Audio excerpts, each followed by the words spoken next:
Have you ever wondered how to study effectively? Let's get into it in this podcast episode.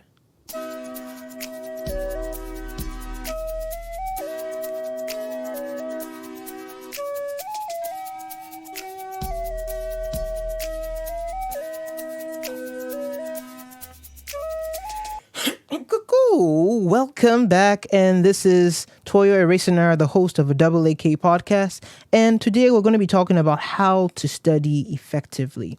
Now, a good source, there are many YouTube videos out there, a few podcast episodes about there about how to study, many research techniques, and there's some really good classes on Coursera about how to study well, learning how to learn. There are massive open online courses, there are MOOCs and things. But I'm going to give you a breakdown of how to study effectively, and hopefully you can pick a few points from this and be able to use them in your daily life and daily study routine. If this episode goes really well, I might make a sequel to these episodes, depending on how the feedback is on how people like these episodes or not.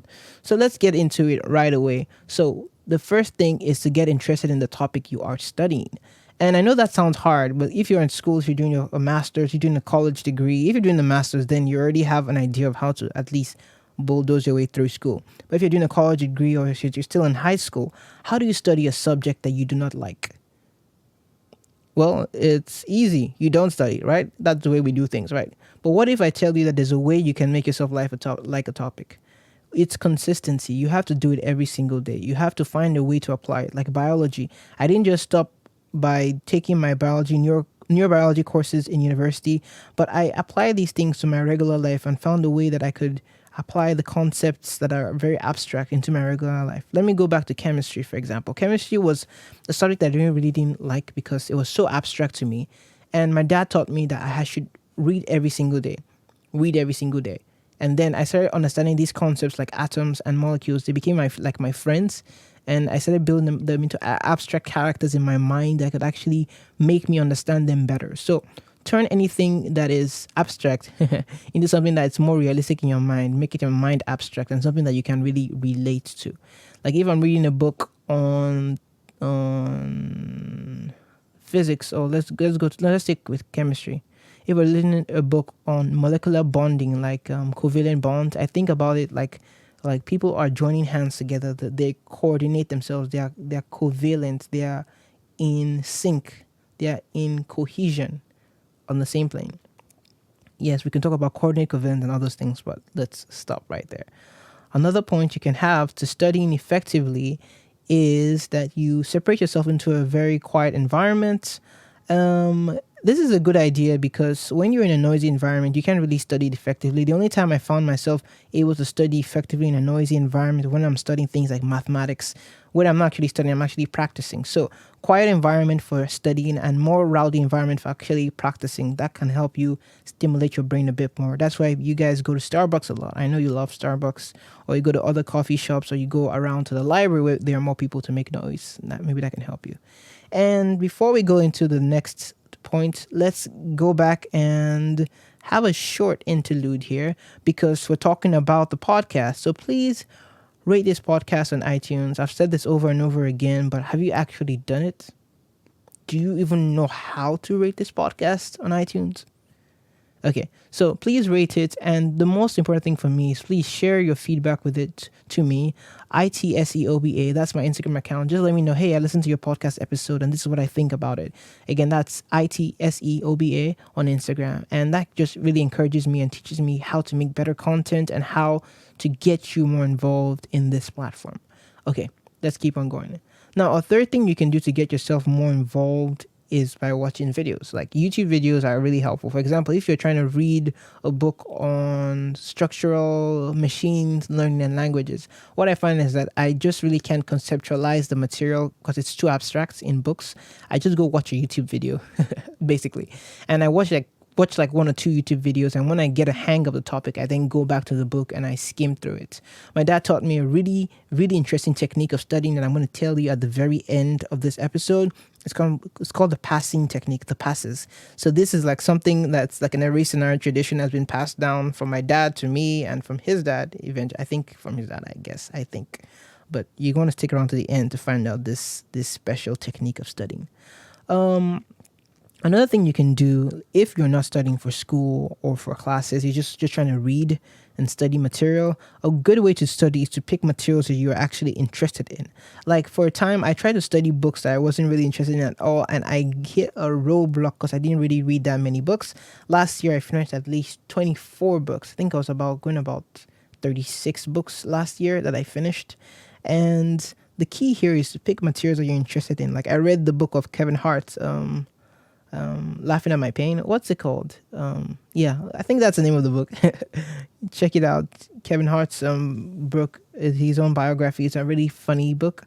Those kind of books I like reading. And recently I've been reading a lot of spiritual books to strengthen me in my faith. As my dad died and everything, I needed to get a stronger foundation in what I believed and how to I can move on in my life. And that's actually helping me with my podcast because I know what my direction is, what my focus is, and what the Lord's plan for me is with the podcast. So read spiritual books about life. Read like the 5 Love Languages. That's a great book to teach you about people. If you're a teenager, there's a teenage edition. If you're single, there's a single edition. If you're married already, congrats. And there's a married edition, the 5 Love Languages. Read books that teach you about money, finances. There's a great book about Thou Shalt Prosper. It's by Rabbi Lapin. It's like how the Jews think about money and everything. It's a very interesting read. But I'm going to get into more book recommendations later on, not in this episode. I technically already did. And let's go to another point now. Another way you can study effectively is by being consistent. Like what happens is that we end up reading a bit one day and read a lot the next day. We read like let's say we read for 2 hours on a stretch, and then all of a sudden like for 5 days we don't read at all. What I find is that a little bit of reading every day, read for 30 minutes every day is much better than those long reads, because then if you are not consistent with those long reads, you might as well do short reads where you're consistent with. Anyway, like the tortoise and the hare, who always wins the race, right? So the tortoise always wins the race because the tortoise is consistent and keeps crawling at it. But again, what if that tortoise had ADHD? What if is it ADHD? Yeah, attentive deficit hyperactive. Yeah. What if the tortoise was looking everywhere? That's a side point. But the tortoise always wins because the tortoise is consistent. The tortoise is very consistent. So be consistent. Okay, we're going to the end of this episode.